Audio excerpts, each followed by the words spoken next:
ಅನುದಿನ ಅನುಕ್ಷಣ ಮನೆಯಲ್ಲೂ ಕಲಿಯೋಣ, ಕಲಿಕೆಯ ಹೊಸ ಹಾದಿಯಲಿ ಜೊತೆಗೂಡಿ ಹೆಜ್ಜೆಯ ಹಾಕೋಣ, ಸಂತಸದಿ ಕಲಿಯೋಣ ನಮ್ಮ ಹೆಮ್ಮೆಯ ಈ ಕ್ಲಾಸಿನಲ್ಲಿ. Yes sir. Yes teacher. Present ma'am. Auzubillahiminash-shaytanir-rajim. Bismillahir-rahmanir-rahim. Welcome to Samveda e-classes for Urdu medium. की मोहम्मद से वफा तूने तो हम तेरे हैं, की मोहम्मद से वफा तूने तो हम तेरे हैं, ये जहां चीज़ है क्या लौह व कलम तेरे हैं. मेरा नाम शमीम बेगम है. मैं government girls high school station road Raichur की माविन मौल्लमा आप सभी का दिल की अमीर गहराइयों से इस्तकबाल करती हूँ. खुशामदीद. गुज़िश्ता क्लास में हमने और आना घर में मुर्गियों के सबक का दूसरे हिस्से का मुताला किया था.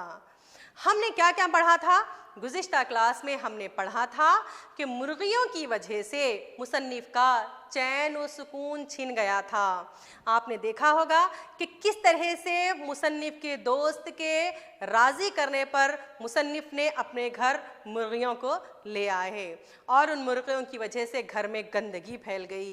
हमने पिछले हिस्से में क्या देखा था कि वो मुर्गियों को बच्चे भी उन मुर्गियों के पीछे लग गए थे और सिर्फ मुर्गे की एक अजान देने पर, पहली बार बांग देने पर पूरे मोहल्ले भर में मिठाइयाँ तकसीम हो रही थी. घर में जो कैरम बोर्ड नया कैरम बोर्ड लाते हैं उस पर एक मुर्ग का जनाजा लेकर जाते हैं और साथ ही साथ कई ऐसी परेशानियों दुश्वारियों का सामना करना पड़ा. मुसन्निफ़ के नावल का मसौदा बेच दिया गया, घर में जो खाली बोतलें थीं उनको बेच दिया गया और तो और मुसन्निफ़ के असनाद का जो जमा किया गया एक ज़ख़ीरा था उसको भी बेच दिया गया सिर्फ मिठाई के लिए. तो इस तरह से मुसन्निफ़ को मोहल्ले भर में भी कोई नहीं पहचानता था और मुर्गियों की बदौलत उनकी पूरे मोहल्ले भर में पहचान हो गई और साथ ही साथ उन्हीं मोहल्ले वालों से उनकी जो ज़माने से नहीं हुई थी वो दुश्मनी भी शुरू हो गई. इस तरह से मुर्गियों से जहां उन्हें कुछ फ़ायदा हुआ है, फ़ायदा क्या हुआ है, लोगों से उनका ताल्लुक़ जुड़ गया है और साथ ही साथ बड़ा नुकसान ये हुआ है कि लोगों से उनकी दुश्मनी शुरू हो गई. और एक काम हो गया वहाँ पर, मुसन्निफ़ जो है जो बहुत ही गोशा नशीन थे, लोगों के पास आते जाते नहीं थे, वहाँ पर उनके मकान को भी एक नाम दिया गया था, डरबे वाला मकान. जब भी किसी हमसाए को अपने मकान का पता बताना होता तो कहते कि फ़लाँ डरबे वाला मकान जो है उसके ही बगल में या उसके ही बाजू हमारा मकान है. तो एक रोशन मीनार की हैसियत रखता था. इस तरह से मुसन्निफ़ के मुर्गियाँ जो उनके पास आ गई हैं, मुसन्निफ़ के दोस्त की मुर्गियाँ, वो आकर उन्हें कुछ दोस्ती के पैगामात भी दे रही हैं और दुश्मनी के इशारे भी दे रही हैं. तो यहाँ पर देखिए क्या किया, मुसन्निफ़ का चैन और सुकून छिन गया था. मुसन्निफ़ के असनाद, उनके नावल का मसौदा और घर की चीज़ें भी बिक गई थी और तो और हमसाइयों से दुश्मनी भी मोल ली थी. चलिए आगे बढ़ते हैं, देखते हैं कि मुसन्निफ़ को और किन किन मुसीबतों का सामना करना पड़ता है. चलिए यहाँ पर एक दिन का जिक्र कर रहे हैं, एक दिन का वाक़या बता रहे हैं. एक दिन खलील मंजिल वाले कवी हैकल मुर्ग ने हमारी बकावली की आंख फोड़ दी. मैं रात भर अपनी तकरीर की रिहर्सल करने के बाद दूसरे दिन खलील साहब को डांटने गया. मैंने अपना तारुफ कराते हुए कहा, मैं डरबे वाले मकान में रहता हूँ. बोले कोई हर्ज नहीं, क्या कहते हैं देखिए. यहाँ पर क्या बताते हैं कि खलील मंजिल वाले, बहुत सारे घरों के नाम दिए जाते हैं, तो यहाँ पर बताते हैं कि खलील मंजिल वाले खवी हैकल जो बड़ा मुर्ग होता है उसने क्या किया, मुसन्निफ़ की एक मुर्ग है जिसका नाम दिया गया था बकावली, उस मुर्गी की आंख फोड़ दी थी. मुसन्निफ़ क्या करते हैं इसके लिए, देखिए मुर्ग और मुर्गी यहाँ पर लड़ रहे हैं. एक आपको यहाँ पर एक छोटा सा क्लिप दिखा रही हूँ. रात भर लड़ाई की प्रैक्टिस करते हैं, रिहर्सल करते हैं, मश्क करते हैं कि किस तरह से जाकर खलील मंजिल वालों से उन्हें लड़ना है, और सुबह जाकर खलील साहब को डांटते हैं और अपना बड़ी ही शान से तारुफ कराते हैं, मैं डरबे वाले मकान में रहता हूँ। तो वो बोलते हैं कि कोई हर्ज नहीं, रहते होंगे आप कोई भी मकान में, मुझे इससे क्या। मैंने कहा कल आपके मुर्ग ने मेरी मुर्गी की एक आंख फोड़ दी। मुर्ग ने आंख फोड़ दी, अच्छा। फरमाया शुक्रिया, दाईं या बाईं? अब कौन सी आंख फोड़ी तो उसका तो पता चलना चाहिए ना, दाईं या बाईं। अब परेशान, क्या दाईं आंख है कि बाईं आंख है, उन्हें पता ही नहीं है, क्योंकि उन्होंने सिर्फ बच्चों से सुना था कि मुर्गी की आंख फूट गई है और वो लड़ने के लिए चले आ गए। अब हाफिजे पर बहुत जोर दिया मगर कुछ भी याद नहीं आया। उससे क्या फर्क पड़ता है, वो जब सोचते हैं कौन सी आंख फूटी होगी, दाईं या बाईं, दाईं या बाईं, फिर झिंझला जाते हैं अपने आप में और वो कहते हैं कि कोई भी आंख फूटो, उससे क्या है, आंख फूटी है उस बात पर तवज्जो दीजिए, आप ये गैर जरूरी बातों पर तवज्जो मत दीजिए। तो वो कहने लगे आपके नजदीक दाएं और बाएं में कोई फर्क नहीं होता। वो बोलते हैं दाएं फूटी है बाएं फूटी है, आपको कुछ पता नहीं है और आप चले हैं लड़ने के लिए हमसे। मैंने असली वाक़े की तरफ तवज्जो दिलाई तो कहने लगे आपकी मुर्गी दोगली है, यानी कि आपकी मुर्गी जो है कमज़ात है, वो जो है शायद गलत बयानी कर रही होगी, ऐसा भी कह सकते हैं हम। तो बताते हैं कि दाएं बाएं में फ़र्क नहीं पता है और आप हमसे लड़ने के लिए आ रहे हैं। तो ज़रा सा एकदम घबरा जाते हैं, हाँ। और वो क्या कहते हैं, जैसे ही उनको कहा जाता है कि आपकी मुर्गी दोगली है, मुसन्निफ तो पूरी लड़ाई की रिहर्सल करके आए थे, वो कहते हैं और आपका मुर्गा राजहंस है।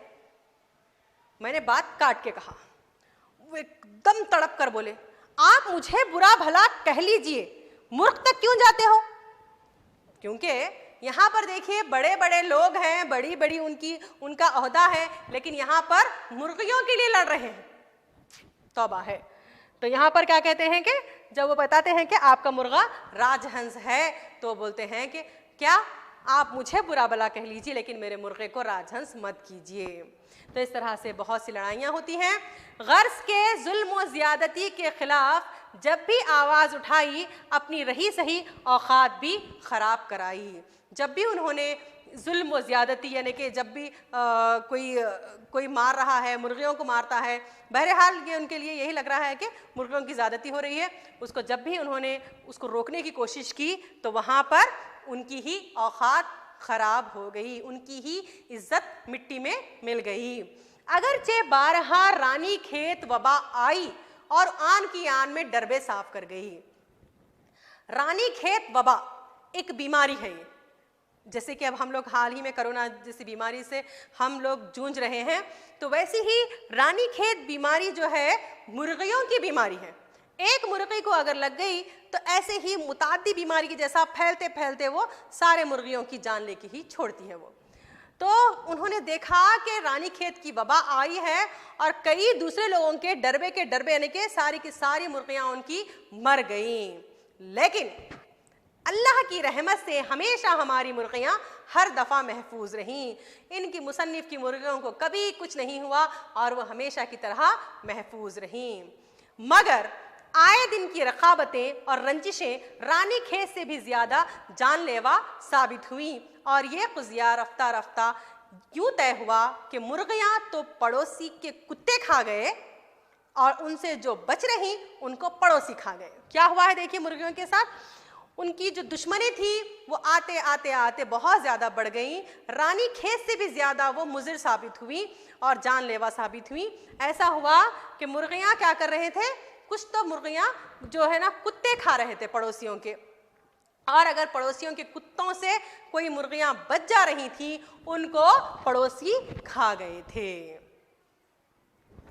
तो इस तरह से यहाँ पर आपको सबक समझ में आया होगा। आज की क्लास में ये सबक बिल्कुल ख़त्म होता है। हम यहाँ पर अल्फाज माने देखेंगे कि अल्फाज माने कुछ मुश्किल अल्फाज हैं, यहाँ पर मैं माने बताती चलूँ। तवस्सुल, वास्ता, वसीला या ज़रिया। तवस्सुल से हुआ है, इनके तवस्सुल से कहते हैं हम, ठीक है। झुंझलाना, खफा होना, पेचोताप खाना।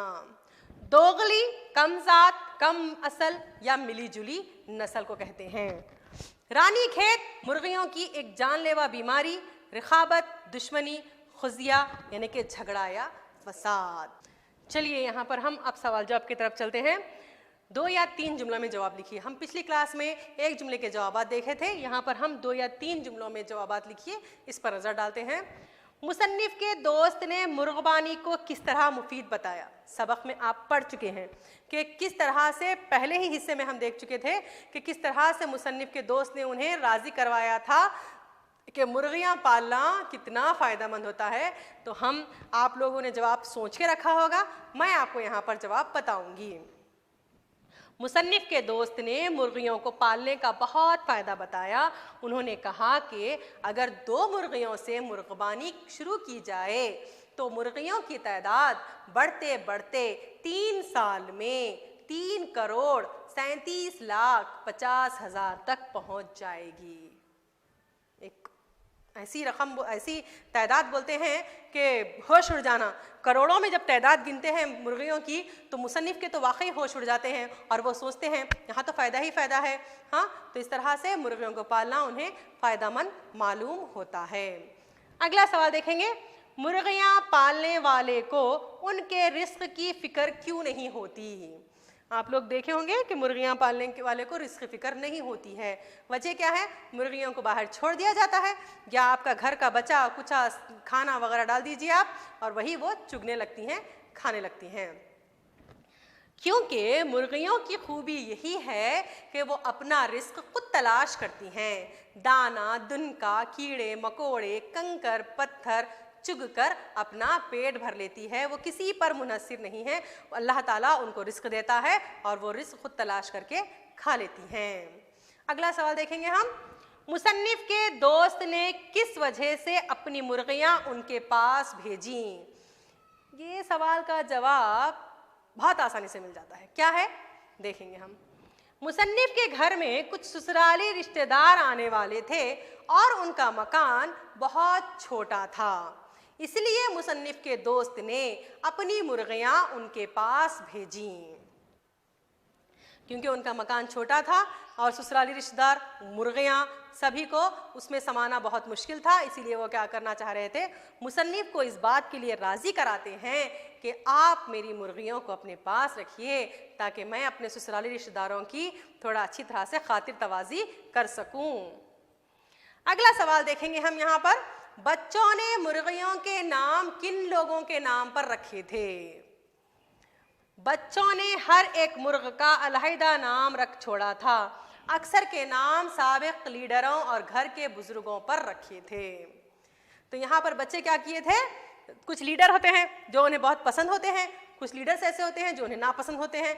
वो अपने पसंदीदा मुर्गे को अपना पसंदीदा लीडर का नाम देते हैं, नापसंदीदा मुर्गे को अपने नापसंदीदा लीडर का नाम देते हैं। घर के कुछ लोग उन्हें गुस्से वाले लगते हैं, डराने वाले लगते हैं, वो उनको अपने को जो पसंद नहीं रहता मुर्गा उसका नाम देते हैं। इस तरह से बच्चे क्या करते हैं, घर के बड़ों और कुछ लीडरों के नाम से मुर्गियों के अलग अलग नाम रखते हैं। अब हम देखेंगे यहाँ पर मतन के हवाले से तशरीह कीजिए। आपकी मुर्गी दोगली है। देखेंगे इसकी वजाहत किस तरह से है। ये जुमला मुश्ताक अहमद यूसुफी के लिखे हुए मिजाहिया मज़ामीन और आना घर में मुर्गियों का से लिया गया है। जब भी हम मतन के हवाले से तशरीह करें, आप तो अभी 9वीं जमात में हैं, 9वीं जमात में हैं, अगली साल आप लोग 10वीं जमात में जाओगे, 10वीं जमात में, तब आपको ये बहुत मुश्किल नज़र आएगा कि किस तरह से न जाने ये करना। बहुत आसान है। जब भी आपको मतन के हवाले से तशरीह करो आएगा तो आप उस वक्त क्या करेंगे, पहले अगर सबक के मुसन्निफ का नाम है तो वहाँ पर उनका नाम डालेंगे और वो सबक का नाम भी डालेंगे किस सबक से लिया गया है। इतना अगर आप लिखें तो आपको 1 नंबर वहाँ पर मिल जाता है जी। तो यहाँ पर पहले यही बताई हूँ मैं, यहाँ पर ये जुमला मुश्ताक अहमद यूसुफी के लिखे हुए मिजाहिया मजमून और आना घर में मुर्गियों का से लिया गया है।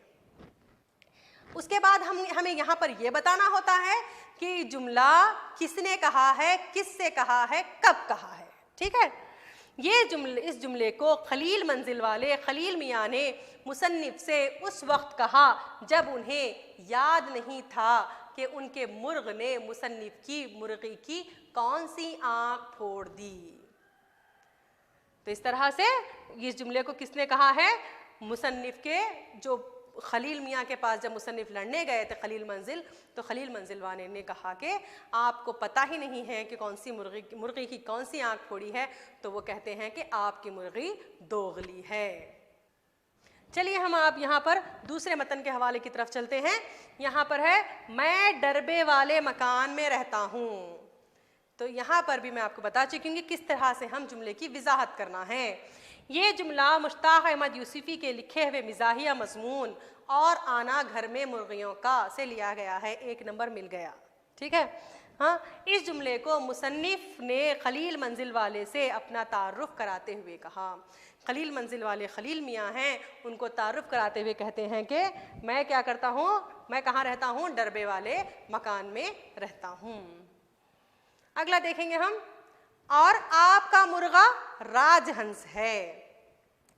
ये जो मतन के हवाले से हैं, ये मैंने आपकी मश्की किताब से सबक के दरमियान से लिया है, ताकि आपको अगली जमात में 10वीं जमात में ऐसे जुमले बनाना आसान हो। इसीलिए देखेंगे हम इसकी तशरीह किस तरह से है, इसकी वजाहत क्यों है। ये जुमला मुश्ताक अहमद यूसुफी के लिखे हुए मिजाहिया मजमून और आना घर में मुर्गियों का से लिया गया है।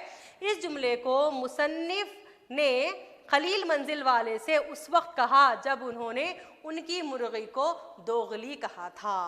तब उन्होंने जवाब में ये जुमला कहा था, और आपका मुर्गा राजहंस है।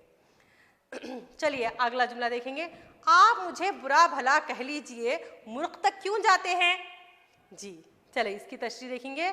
इस तरह से है, ये जुमला मुश्ताक अहमद यूसुफी के लिखे हुए मिजाहिया मजमून और आना घर में मुर्गियों का से लिया गया है। हर जुमले की वजाहत में ये आना ज़रूरी है। इस जुमले को खलील मंजिल वाले ने मुसन्निफ से उस वक्त कहा जब मुसन्निफ ने उनके मुर्गे को राजहंस कहा था। चलिए हम यहाँ पर थोड़े से क़वायद पर नज़र डालते हैं। तो ये क़वायद देखिए किस तरह से हैं। क़वायद में क्या है यहाँ पर? हुरूफ़ शर्त व जज़ा। क्या है हुरूफ़ शर्त व जज़ा? देखेंगे हम। हुरूफ़ शर्त व जज़ा से मुराद वो हुरूफ हैं जिनसे शर्त का इजहार हो, और जज़ा से मुराद वो हुरूफ हैं जिनसे सिले का इजहार हो। हुरूफ़ शर्त व जज़ा ये हैं, हाँ, यानी कि जिनसे शर्त हो, किसी काम करने के लिए ये चीज़ होना, अगर ये रहा तो वो हो सकता है। तो ये क्या हुई? शर्त हुई। जो अगर का लफ्ज़ आता है यहाँ पर वो शर्तिया हर्फ हो गया। हाँ, और जज़ा से मुराद क्या है? उसका सिला मिलना, ठीक है। तो यहाँ पर हुर्फ शर्त व जज़ा कौन कौन से हैं? जब तक के, जिसमें, अगर, वरना, उस वक्त तक, वो, बशर्तिया के। तो ये सारे क्या हैं? हुरूफ़े शर्त वो जज़ा हैं। जब भी किसी जुमले के शुरू में बीच में ये ऐसे अल्फाज आएंगे तो हम कहेंगे कि ये जुमला हुरूफ़े शर्त वो जज़ा का है। मिसाल देखने पर आपको पता चलेगा। जब तक के सूरज ना ढले अंधेरा ना होगा। आप लोगों की आसानी के लिए मैंने यहाँ पर हुरूफ़े शर्त व जज़ा को अलग रंग में रखा है। जब तक के क्या है यहाँ पर? हुरूफ़े शर्त है। जिसमें तेरी कामयाबी है वो बात बता रहा हूँ। यहाँ पर देखिए शर्तिया जुमला है। कैसा है? मैं ऐसी बात बता रहा हूँ जिसमें तेरी कामयाबी है। हाँ, जिसमें तेरी कामयाबी है वो बात बता रहा हूँ। अगर तुम आओ तो मैं भी आऊँगा। अगर है यहाँ पर शर्तिया जुमला। पढ़ो वरना फेल हो जाओगे। वरना यहाँ पर शर्तिया जुमला है। खालिद के आने से लेकर उस वक्त तक उस पर नज़र रखो जब तक वो चला ना जाए। तो ये भी यहाँ पर उस वक्त तक क्या हुआ है? शर्तिया जुमला हुआ है। ये हुरूफ़े शर्त है। वो आदमी आ गया। यहाँ पर वो शर्तिया लफ्ज़ है। वो आएगा ज़रूर बशर्तिया के तुम उसे अपने साथ लाओ। पढ़ेगा पढ़ेगा तो बढ़ेगा। जब तक के मैं ना कहूं आगे ना बढ़ो। अच्छी इबारत वो है जिसमें लफ्जी किफ़ायत शायरी से काम लिया जाए।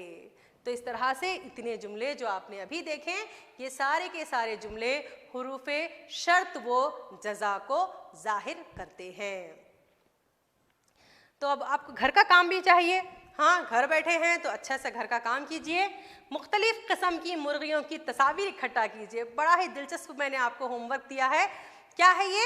अलग अलग रंग की, अलग अलग नक्श की मुर्गियों की तस्वीर को आप इकट्ठा कीजिए। अपने घर में भी अगर मुर्गियाँ हों तो उनको भी फ़ोटो लेके उनके भी एक एल्बम बनाइए।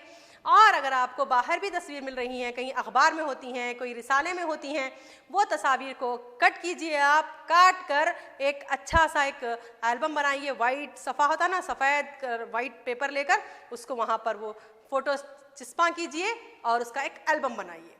बड़ा ही मज़ेदार मैंने आपको होमवर्क दिया है, जिसको करने में भी मज़ा आएगा और जिसको देखने में भी मज़ा आएगा। और एक काम कीजिए, साथ ही साथ उन्हें अलग अलग नाम दीजिए। उन मुर्गियों को अलग अलग नाम दीजिए। इसी के साथ मैं आप सबसे इजाज़त चाहती हूँ। इंशाअल्लाह अगली क्लास में फिर मुलाकात होगी। अपना और अपने घर वालों का ख्याल रखिए। अल्लाह ताला ने ये एक सुनहरा मौका दिया है। घर वालों की खिदमत, अल्लाह की इबादत के साथ साथ पढ़ाई भी कीजिए। जज़ाकल्लाहु खैरन कसीरन कसीरा।